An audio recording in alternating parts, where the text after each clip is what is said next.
So we've used this to restock, and they probably have done a little bit of restocking. We caught a ship yesterday that had some things on it which wasn't very nice. A gift from China, perhaps. I don't know. This is what they're relying on as like new evidence. Perhaps it was a gift, a dangerous gift, the most dangerous of all. You never know. Why do people listen to him? I don't know, because he's the fucking president, dude. They made it shorter in order to save money, but it's still 25 times over budget. But the worst I've ever heard is the railroad in California, and I think this might be worse. Think of it. The president. I would have fixed that building. We have to. Like, it's one of those situations where no matter how unhinged or unstable or demented he clearly is, his words still hold tremendous weight. This is what happens when you have a fucking toddler for president, but you know, he's still the president. Beautiful. The coastline is gigantic. They can't do it. I said one part of the coastline, not the entire coastline. They can't do the entire coastline. No. I said at most, they could try, and I'm not guaranteeing success here, but they could try to. Yes, we do. That's literally not true. Oh my God, this guy is the same guy again. Yes, we do. That's literally not true. This is Mr. We got contingencies, gang. Mr. Gangy is back. Bruh, if you believe this type of shit, we have the largest military budget in the world. You crazy if you think half of the stockpile's gone, bro. The biggest military budget, yet still low stockpiles. Sure, bro. China would have been done. China would have been done if that, what would have been done that if they were serious? It's not that hard. That don't mean shit, bro. Iran losses hundreds of millions of dollars every day because of the blockade. They don't control shit, bro. Yes, you did. What way should they be punished for the massacres? Bro, why is he saying this shit? Lamau Trump is clowned out. He sounds scared. Keck W, here we go. Bro, Iran literally loses money from that. How is that beneficial, Hassan? Explain. How do I begin? Where do I go with this? My guy is back every day. It's been 50 fucking days. And this guy comes in here, sees everything that I said to be true, and still moves the conversation to a different goalpost every day. Respect. Okay, respect. I wish I had the confidence that this guy has in America's military superiority in anything. Okay, I wish I had this level of belief in anything. Myself, someone else, the international socialist movement, you know, anything at all. This guy has unbelievable confidence in America's military capabilities when every single day America shows its ass. This is Mr. Contingency. Okay, he's back. I'm actually a fan of you, big bro. I'm a fan of you. I've become a fan of you in this time frame. I know you're a fan. You come in here every day to try to argue with me with the dumbest talking points I've ever heard in my entire life. We'll look at like military analysts. We'll look at military analysts conforming the reporting of CSIS, talking about the missile stockpiles diminishing, which is literally something that Trump's main general warned about ahead of this military campaign, and this guy will go, nah. His answer is, nah, it don't matter. It's so awesome. It is so awesome that you got General Dan Kane warning that what is currently happening right now would have happened if we waged war with Iran. You got 50 plus days of diminishing stockpiles, utilizing standoff munitions that were for a peer adversary or a near peer adversary like Russia or China. Okay. You got CSIS reporting being confirmed by insiders in the Pentagon, by mainstream media outlets, like competent military analysts warning about the exact same thing, once again, that General Dan Kane said 55 days ago. And he's still like, well, guess what? Guess what? I don't believe it. How do you know that actually happened? How can you know anything if you don't literally see with your own two eyes at that point? There's not, like, the answer is like, the only thing that you can confirm is observable reality that you observe with your own two eyes. Okay. You don't believe CNN reporters for anything else, but when it comes to this, all of a sudden, because it's not just CNN. First of all, I do believe CNN reporters. That's objectively untrue. I rely on mainstream reporting on every piece of analysis. Okay.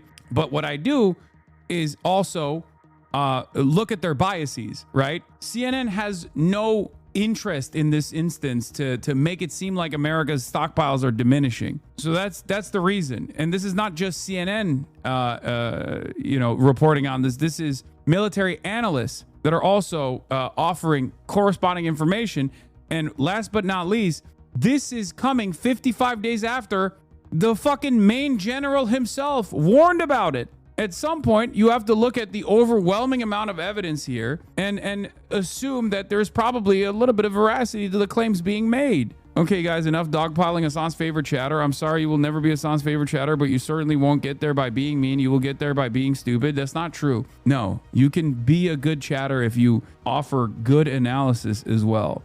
This chatter just happens to have one of the stupidest positions I've ever encountered, because his retort always is "nuh-uh," and then finally, "How could you know?" Your tweet is so confusing. Is it your rage plus another guest for Chad Vice, or just rage? No, secret guest for Chad Vice as well. I am not Hillary Clinton. I am, however. We are Charlie Kirk. We carry the flame. We'll fight for the gospel. We'll honor his name. We are Charlie Kirk. It's true. I am Charlie Kirk. Of rulings and everything else, and they had such a great system. It was a scholarship system. You get free college if you're a good athlete. You get this, you get that. And it took care of every sport. Fencing, not only football. Now it's all football and the foot. Okay, dude. All right, fuck it. I'm not listening to the rest of this shit. I don't give a fuck. All right. It's just so annoying. Anyway, Sirota wrote a scathing article on Javier Becerra. When I think about California's governor race, there is one thing everyone needs to know about Javier Becerra. As California's attorney general, he demanded the HHS secretary use existing law to lower medicine prices. And then he became the HHS secretary and literally refused to do that. And to be clear, this was depressing because there really was so much potential. Becerra came into the HHS job as an advocate of a set of things he refused to be an advocate for once he was in office. It was bad. Okay? That's the problem. Xavier, what the fuck? Which one is it? Oh my God. I don't know. Is it Javier? Is it Xavier? Is it Xavier? Oh my God, you guys. There has been 3 different versions of it now. I don't know. I don't know what to say. I'm not saying it right. I'm sorry. It depends on the person. Javier? I'm just going to keep saying Xavier. Would it kill you to listen to how a person pronounces their own name? I don't know if you noticed that, but I don't know how he pronounces his own name, which is why, first of all, let's be real. There is no way that he pronounces his own name in the 4 different styles that people have yelled at me over in the last hour. Now someone is saying caviar. This link is not working. Hoy estoy aquí apoyando a Javier Becerra. Defendió el... Okay, Javier. Okay, it's Javier. It's Javier. I'm saying Javier. That's all I need to know. Just be glad you didn't drop his name like this. I'm grateful to the members of my COVID team that I'd like to introduce to you now, who will lead the way. I'm really proud of this group. For Secretary of Health and Education Service, I nominated Javier Baccaria. Javier Baccaria. It turns out he got the first name right, but the last name, holy shit. He said Javier Baccaria. Javier Baccaria. You know, Javier Becerra, excuse me. Javier Baccaria. Habubadaba. He said Javier Zekiria. Why does Hassan defend a culture that legally allows child marriage? Wait, what? I don't defend the American culture, the Southern American culture, the red state culture that defends child marriage. What the hell? Bro thought I was a defender of Alabama or something. That's crazy. I don't defend the evangelical culture of child marriage. Arabic culture. Yeah, I don't defend child marriage, chatter. I don't defend it no matter who does it. The difference between you and I is, of course, you probably defend it when white people do it, and you assume that this is only a thing that Arabic culture does. No such thing. But I don't see them going. Bros trying to Uno reverse to avoid criticism. Buddy, if you can find a single instance where I've defended child marriage, I'll give you a fucking $1 million.